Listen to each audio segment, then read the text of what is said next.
친박 비박을 넘었더니 이제 또 친황을 들고 나와요. 여러분들, 저 당원 당규에 우리 저 전당대회 하면 캠프에 못 들어가는 거 잘 아시죠, 의원님들?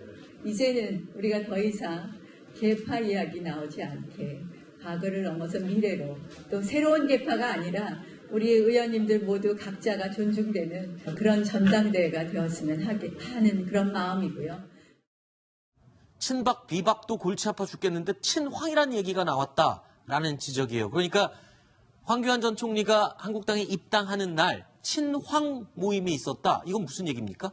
네, 그렇습니다. 황교안 전 총리가 입당식을 가진 지난 15일 오전에 있었던 일인데요. 이 한국당 의원 일부가 아침에 모인 겁니다. 네. 그런데 여기 모임 면면을 보면은요, 뭐 박완수 의원도 있고 추경호 의원도 있고 뭐 곳곳에 이제 의원들이 계시는데 이 박완수 의원 같은 경우에는요, 좀 이력을 보니까 본인이 창원시장으로 재직하던 시절에 이 황교안 전 총리가 창원지검장으로 있었던 전력이 있고요. 또 그리고 추 의원 같은 경우에는 이 황 전 총리의 재직 시절에 또 국무조정실장을 맡은 인연이 있습니다. 이렇게 이제 황 전 총리와 좀 인연이 가까운 사람들이 모여서 이른바 친황 세력을 결집하려는 게 아니냐라는 목소리들이 일고 있는 상황입니다. 네.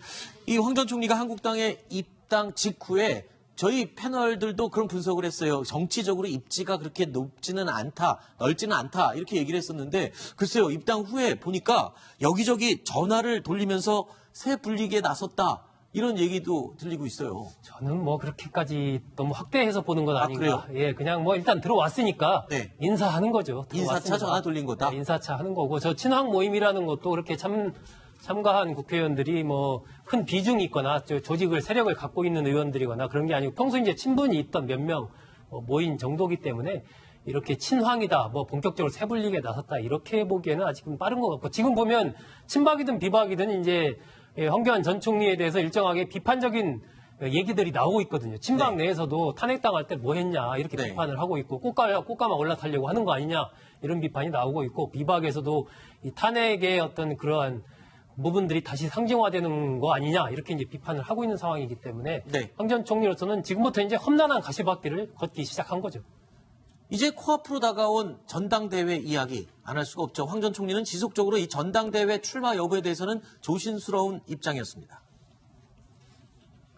지금은 나는 이제 당원이 되기 위한 절차를 밟고 있어요.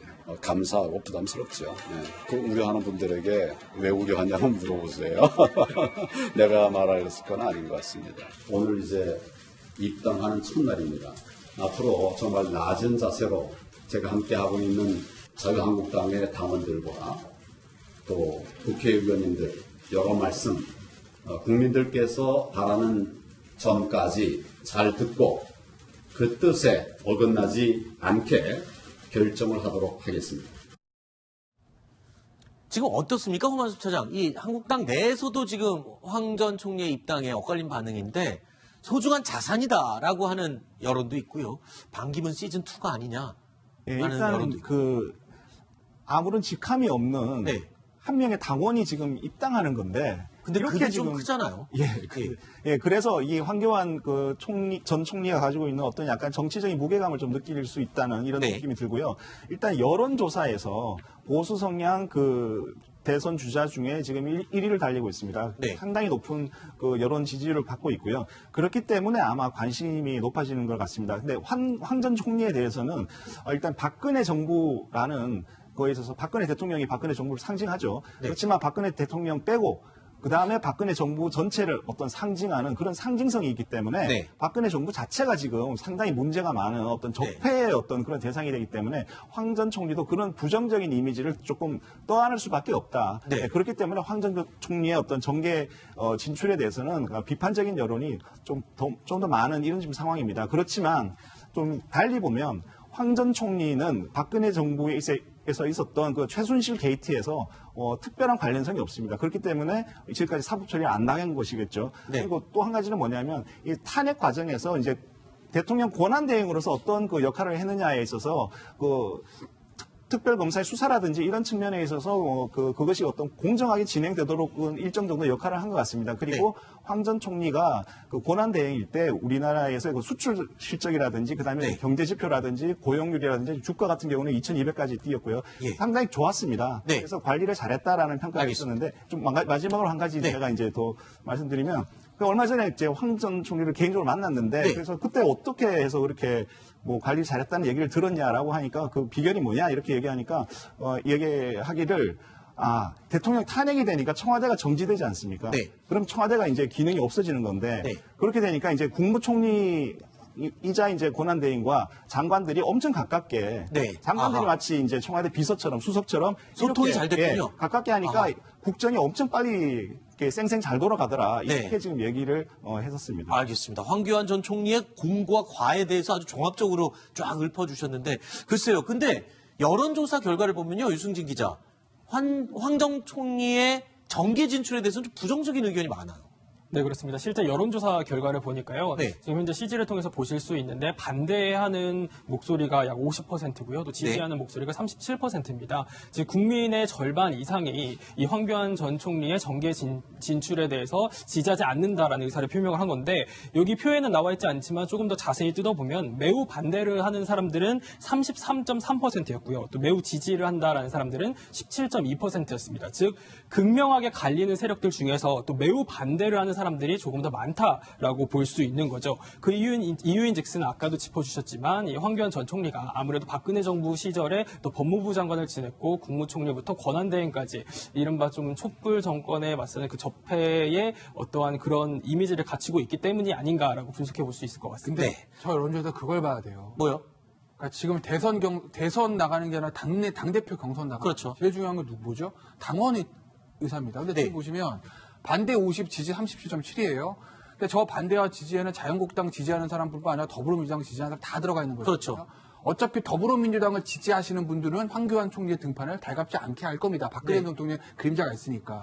중요한 건 자유한국당 지지자들의 어떤 의사인데 당 내에 당 내에서는 예. 저 이제 여론조사 다른 세부 지표를 보시면 자유한국당 바른미래당을 지지하는 범보수 야권 응답자 사이에서 지지가 80.3%래요. 네.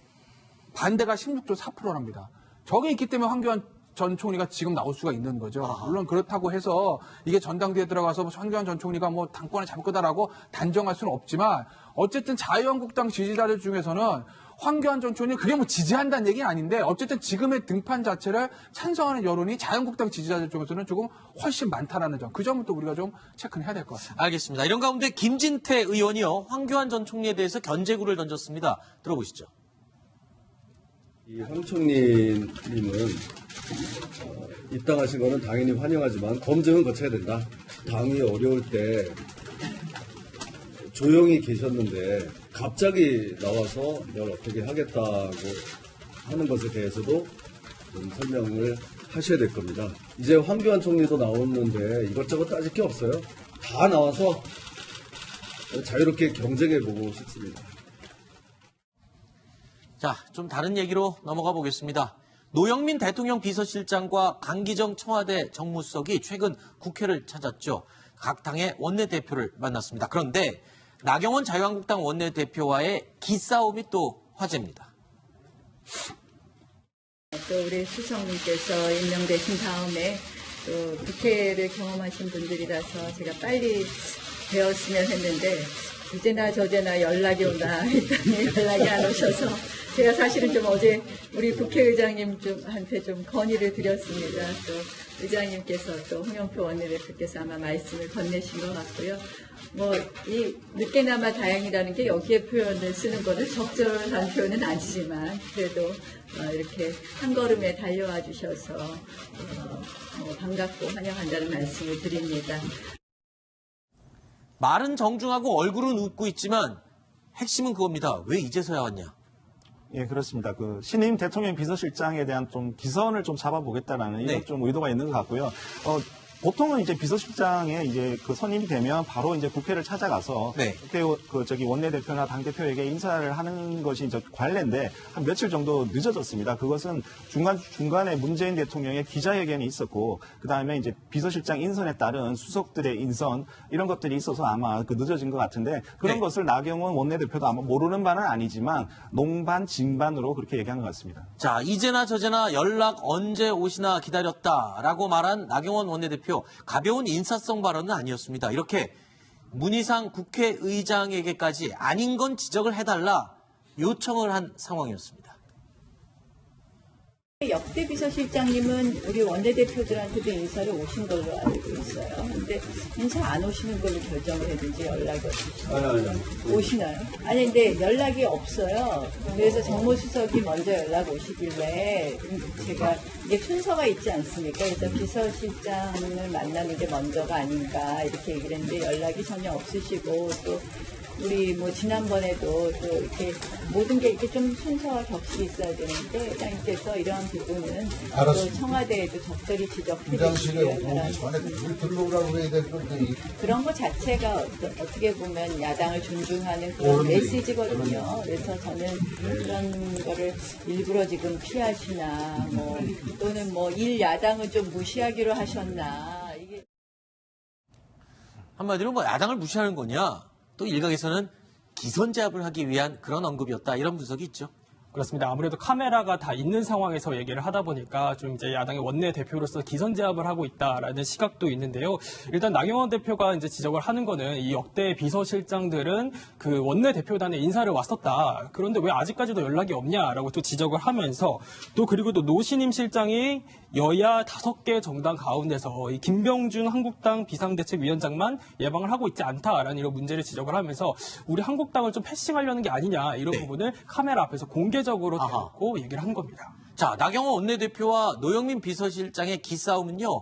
여기서 그치지 않았습니다.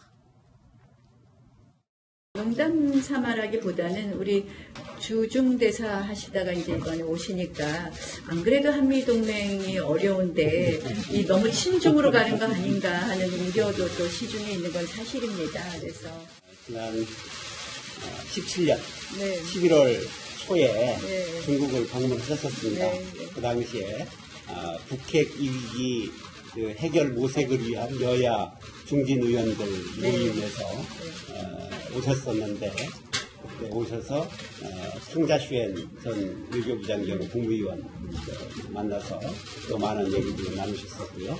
아무튼 그 중국을 방문하셔서 중국의 지도층들과의 그런 만남이 중국에서 큰 도움이 됐었습니다.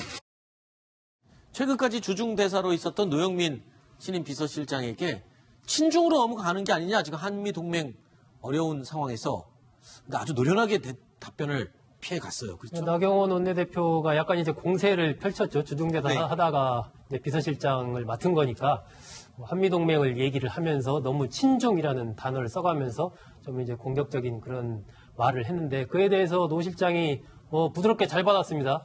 지난해 11월에 그 북핵 위기 해결을 위해서 여야 중진들이 중국 방문했을 때 그렇죠. 그때 우리 나경원 원내대표께서도 왔었죠. 오셔서 굉장히 중요한 역할을 참 많이 해주셔서 중국과의 관계를 잘 풀어갈 수 있었다. 이런 식으로 오히려 이제 상대에 대한 덕담을 함으로써 저걸 자연스럽게 넘어간 거죠. 그러면서 한미동맹은 우리에게 굉장히 소중한 자산이다. 네. 이렇게 한 것은 역시 이제 삼선 의원을 지낸 그런 관록을 볼 수 있는 답변입니다. 네. 국회의원들, 정치인들은 특히 저렇게 웃으면서 덕담을 나누는 것 같지만 그 안에 정말 불꽃 튀는 뼈가 박힌 말들이 오고 간다는 것. 그 이면을 한번 짚어봤습니다.